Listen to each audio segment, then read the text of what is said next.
नमस्कार। आज की कहानी है भारत के स्वतंत्रता संग्राम की एक ऐसी नायिका की जिनके बारे में शायद बहुत कम लोग जानते हैं। नाम है कालीबाई भील। एक ऐसी वीर लड़की जिसने शिक्षा के लिए अपनी जान दे दी। अब देखिए, ये एक अजीब सी पहेली है ना। एक तरफ तो सरकार उनके नाम का सम्मान कर रही है, योजना चला रही है, लेकिन दूसरी तरफ उनकी जो कहानी है वो हमारी किताबों से ही गायब है। आखिर ऐसा क्यों है? तो ये समझने के लिए कि उन्हें क्यों भुला दिया गया, सबसे पहले ये जानना जरूरी है कि आखिर वो थीं कौन।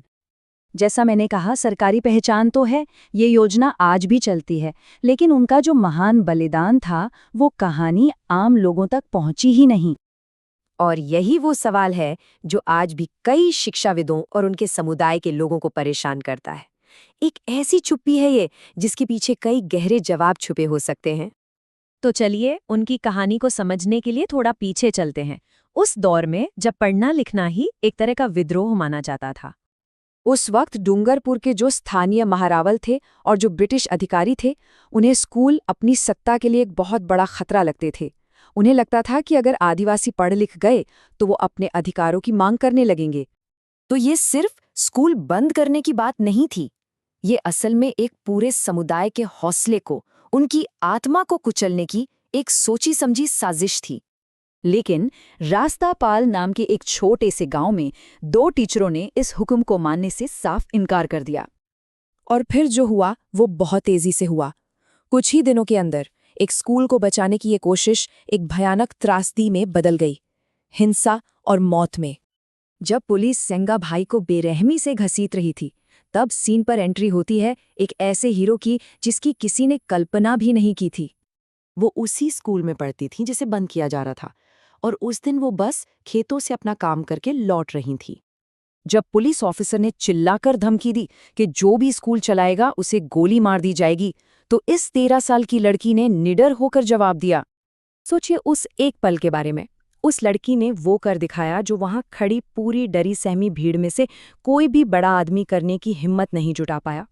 अपनी हिम्मत और इस बगावत के लिए उन्हें सबसे बड़ी कीमत चुकानी पड़ी। इतना बड़ा बलिदान, फिर भी उनकी कहानी इतनी कम क्यों जानी जाती है? और यहीं हम अपने शुरुआती सवाल पर वापस आते हैं। आखिर इस कहानी को क्यों याद नहीं रखा गया?